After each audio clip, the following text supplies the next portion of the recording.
Gold and silver are bouncing back today, but that's not the big news that I want to report to you. There's something more important going on with gold and silver that we should watch. I'll explain as we explore.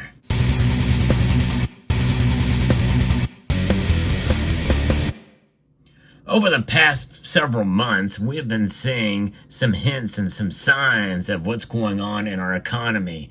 You know, there are the numbers and then there are the real numbers. The chefs at the Cook the Books Club, I call them, those three-letter agencies in government that we've come to distrust so fully. In fact, it wasn't terribly long ago when I had a lot more faith in them than I do now. In fact, I did not originate that phrase. That phrase, chefs at the Cook the Books Club, actually came from another skeptic from years gone by who's no longer with us, Jim Comiskey. But I fully embrace it right now. I'm carrying his mantle because of what's going on in our government and the statisticians who would like to tell us that everything is just fine and dandy. It's not, folks. And by the way, I don't like that. I wish things were going very well no matter who is in power. You know, there's a thing that we all kind of wish for gold and silver to go to the moon so that we can feel validated. Screw validation. I don't really care. I'd much rather gold and silver prices be low and the economy do well rather than what we are seeing now. And it really stems back to this, the dollar. The dollar strength, you know, it's there. It is the strongest of all the currencies out there only because all the other currencies are weaker. The dollar, make no mistake, is weak. Much weaker than what it was a year ago and much weaker than it was 2 or 3 years ago. And by one measure of that is how it's inflated. This has lost over 97% of its value, probably 98 or 99% of its value since the inception of the current system from which we find ourselves a part. The Federal Reserve System, that's right. But let's get into what's going on in the market today. Gold and silver have definitely risen today, but it's not really, again, the amount that they've moved up, which was fairly impressive. It's the reason why. But gold is up over about 0.8 of a percentage point, up $21.50 to $2,630.20. Silver is up 2% today. That's a pretty big surge for silver's price, up 61 cents, now back over $31 an ounce. That's always comforting and good to see it perform and bounce back as quickly as it has. And I think there's something to silver here. You know, the markets and the way they move and what moves these prices can fluctuate from day to day. So it's very difficult to really put a handle on what's happening. But the reasons why these prices are moving is something I'm going to talk about here, because it's a sign of what could be coming soon and what could move these metals even higher than where they're at right now. Platinum and palladium have also recovered. In fact, both of those metals have outperformed both gold and silver. So we're seeing now what's going on in the economy, and we got some numbers that aren't looking so good right now, and we're going to get into that in a moment here. But I want to pull up something else here, and we're going to look at the Fed Watch tool and see what people are saying. But before we get to that, we can see that gold prices have extended the gains on Thursday as traders added on to bets that the Federal Reserve will deliver an interest rate cut next month following the latest U.S. economic data. I don't think anybody had that in doubt. In fact, where are we at? We can see now that there is an 85% chance. That really has not changed a whole lot. 85% chance of a quarter point cut coming in November, on November the 7th. Only 15% say they're going to leave rates unchanged. And really, they should leave rates unchanged. They shouldn't have cut a half a point when they did it last time. However, we know the reasons why their calculus is based off politics, sadly, but that's what's going on there. U.S. consumer prices has risen slightly more than expected in September, according to the latest numbers, but the annual increase in inflation was the smallest in more than 3.5 years. Another report showed that weekly jobless claims rose to 250,000 for the week ending October the 5th versus estimates of 230,000, according to Reuters that's reporting here. The CPI report didn't bring much of a surprise, and the jobs numbers show a trend of weakening, which puts the notion that the Fed is on track to cut rates, helping gold, according to Alex Exbarian, Chief Operating Officer at Allegiance Gold, although it didn't really change the calculus as to how much they're going to be cutting. Last few days saw cooling on gold's rally, so it is in a good position to go back up, according to Ekbarian.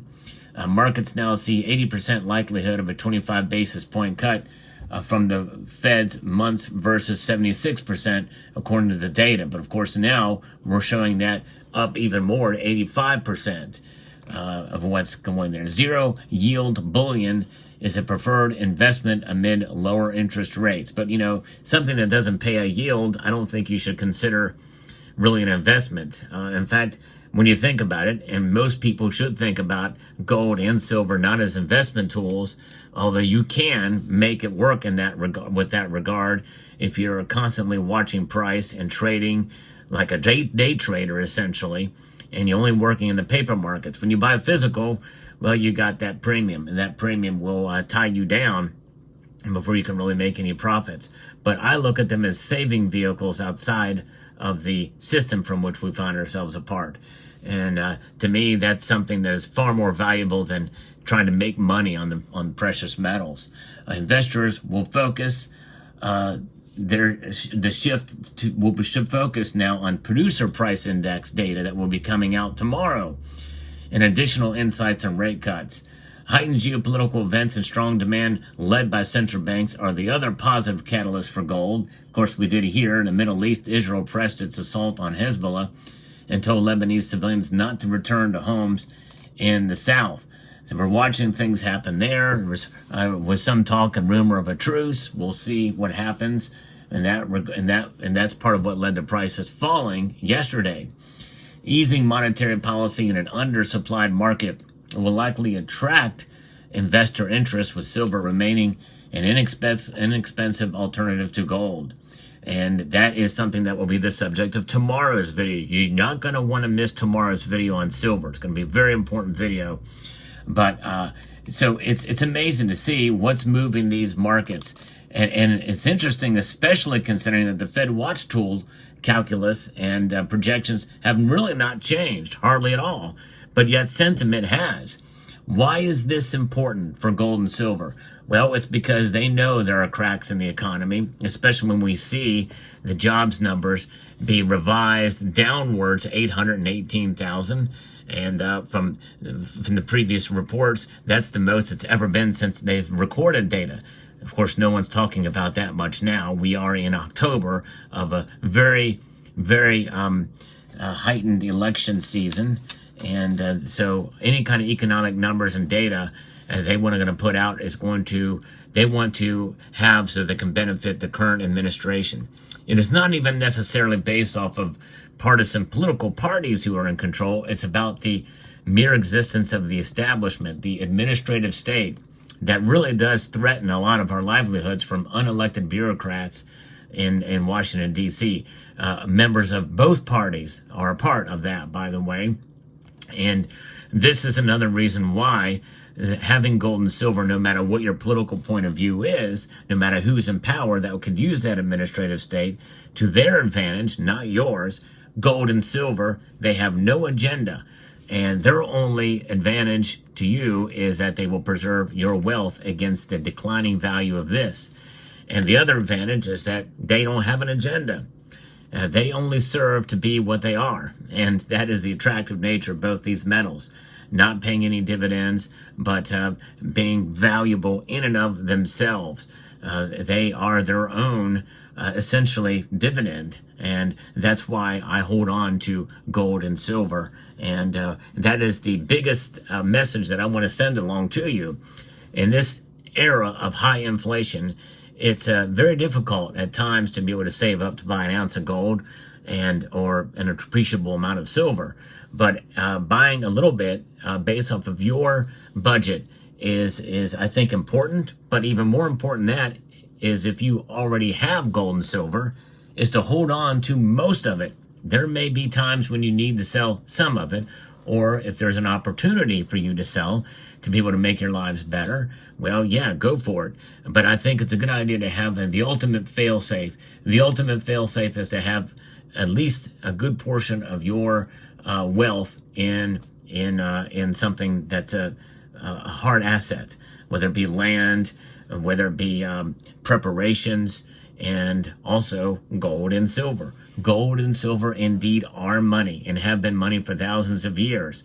Yea, though, they are not active money. We do not use them as currency. But currency and a utilization for transactions and such is not the only definition of money. And that's why I like the idea of gold and silver as being commodity money, or money in reserve, dormant money, if you will, that has stood the test of time. So I'm proud of many of you who watch this channel that you have begun to accumulate and to stack and hold on to your precious metals. So this is important, especially for what we very well may be facing in the coming years.